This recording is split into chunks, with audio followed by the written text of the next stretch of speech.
At 5 a.m., Jack's bugle shattered the dawn silence. A solemn tribute turned illegal noise. Suddenly, a city officer slammed his door with a citation, crushing years of honor in one cold moment. Tensions ignited overnight, but what happened next will shock even those who thought they'd seen everything. But first, let's go back to the beginning. At 5 a.m. sharp, Cedarville's usual stillness was pierced by the crisp, clear notes of a bugle, not the shrill call of alarm or fanfare for celebration, but a solemn, deliberate tribute. Jack Reynolds, a Marine Corps veteran whose salt and pepper beard framed a face weathered by decades of discipline and sacrifice, stood on the porch of his modest home with the early morning mist curling around his boots. Each note of reveille hung heavy in the cold air, carrying a weight far beyond its melody. To Jack, this wasn't a mere musical exercise. It was a sacred act of remembrance for the comrades who never came home, a ritual etched into his very soul after years in service. Jack's Marine Drum and Bugle Corps wasn't just a band. It was a brotherhood formed by shared history, the kind of bond that transcended civilian life.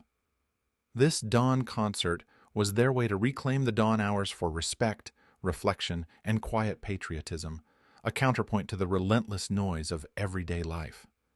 Neighbors might still be dreaming, but for Jack, the bugle's call was a call to honor, to remember, and to stand tall in the face of fading memories.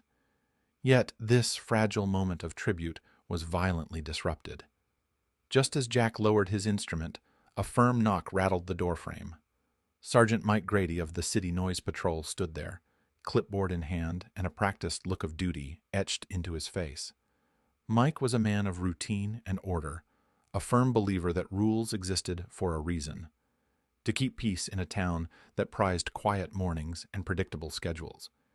He had responded to complaints from several neighbors, disturbed by what they considered an unwelcome early morning disturbance. The city ordinance clearly states no amplified or loud noise before 7 a.m. in residential zones, Mike said, handing over the citation without a flicker of hesitation. His tone was neutral, professional, a man who understood the letter of the law better than its spirit. This is a disturbance of the peace. Jack's heart sank. This isn't noise, he said quietly, his voice thick with disbelief. This is honor. This is for the men who can't play anymore. But Mike was unmoved. In his mind, the complaint was clear and the regulations unambiguous. His job was to enforce them, not to question the purpose behind the sounds. For Jack, the citation was more than a fine. It was a blow that cut through the very fabric of his identity. Years of military discipline and sacrifice seemed to be dismissed in an instant by a city ordinance. The sanctity of his morning ritual reduced to a bureaucratic infraction. His reverence turned into a violation.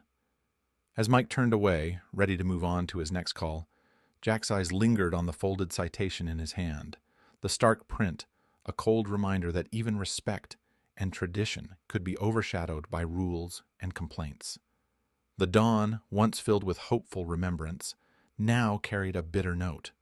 The clash between heartfelt tribute and cold bureaucracy, between personal honor and impersonal law enforcement.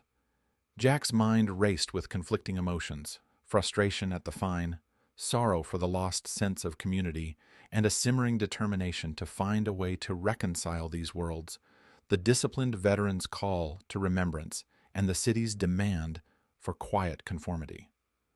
The dawn concert, intended as a unifying gesture, had instead become a flashpoint, revealing a deeper divide beneath Cedarville's peaceful surface. News of the fine against Jack Reynolds rippled through Cedarville's tight-knit community with an intensity that caught even the most indifferent by surprise. What had started as a private ritual, an early morning tribute performed quietly on a residential street, had transformed into a symbol of disrespect toward those who had served. The narrative shifted quickly, and the town's simmering frustration ignited into vocal outrage. Conversations in coffee shops, grocery aisles, and town hall meetings turned to Jack's citation, sparking debates over the line between regulation and reverence. Linda Matthews, a longtime Cedarville resident and passionate advocate for veterans, emerged as a vocal critic of the city's decision. Her voice, steady and resolute, cut through the growing discontent. "How can honoring those who served be a crime?" she demanded at a community meeting, her words echoed by a chorus of nodding heads and murmurs of agreement. Linda's veteran support group mobilized swiftly, drafting letters, organizing petitions, and rallying neighbors who had once merely tolerated Jack's dawn bugle calls to now stand firmly in his defense. The issue had crystallized something fundamental, a collective sense that the town's identity was being challenged, that the community's values were being tested. Jack himself was caught in a tempest of conflicting emotions. The fine wasn't simply an administrative penalty. It was a raw affront to his sense of justice and to the memories of fallen comrades he held dear. The law's cold formality felt like an erasure of the intangible bonds forged in service and sacrifice. Days after receiving the citation, Jack sat in the quiet of his living room, the bugle resting unused in its case, wrestling with the sting of systemic indifference. This wasn't merely about noise ordinances anymore. It was about recognition, respect, and the dignity owed to those who had borne burdens most would never understand. Yet the story was more complicated than a simple clash of veteran versus city regulation. Sergeant Mike Grady found himself ensnared in a web of public scrutiny and personal doubt. The backlash was swift and sharp. Calls to the city council, letters to local newspapers, and confrontations on social media questioned Mike's judgment and motives. For Mike, this was an impossible position. He had enforced the ordinance as he was trained to do, responding to complaints lodged by residents uneasy with the early morning disruption. To him, the law was clear, and his role was to apply it evenly. But the growing animosity unsettled him. He felt trapped between his duty and a community divided, bearing the weight of an escalating conflict he had no desire to inflame. This tension, Jack's personal honor confronting community regulation, and Mike's adherence to policy met with public resistance, exposed a fault line running deep through Cedarville's social fabric. It wasn't just about sound levels or legal boundaries. It was about identity, memory, and the struggle for recognition. The city's noise ordinance had unintentionally become a battleground for larger questions. What does respect look like in a community? How do laws accommodate deeply personal expressions of honor? Amid the rising unrest, Jack found unexpected strength in solidarity. Veterans from nearby towns, once silent observers, lent their voices to the cause. Neighbors who had initially been indifferent now gathered in informal groups, their discussions shifting from complaint to support. Even some local officials, sensing the potential damage to Cedarville's communal spirit, began advocating for reconsideration of the ordinance or its application. The dialogue moved beyond confrontation toward possible reconciliation.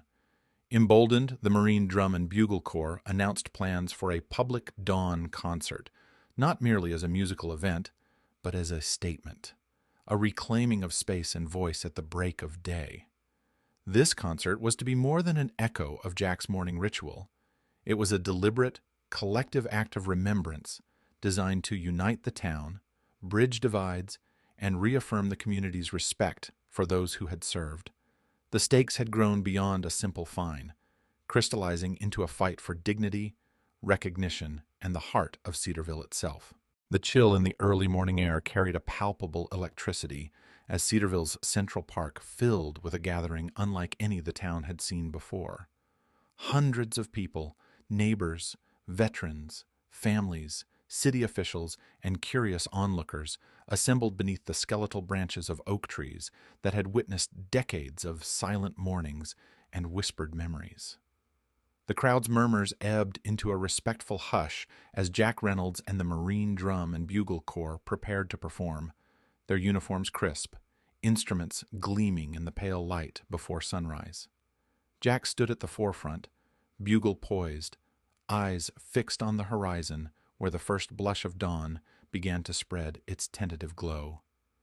This moment was not merely a concert. It was a culmination of months of struggle, an act of defiance against the cold rigidity of a law that had failed to grasp the sacredness behind the sound. As Jack's lips touched the bugle's mouthpiece, the opening notes of reveille cut through the crisp air with reverent clarity, each pitch carrying the weight of memory, loss, and honor. The melody wrapped around the assembled crowd, stirring hearts and silencing skepticism. Across the lawn, the city council members, seated together in quiet contemplation, bore witness to something beyond protocol or policy. The atmosphere crackled with emotion. Old grievances, political pressure, and human dignity converged in a shared experience.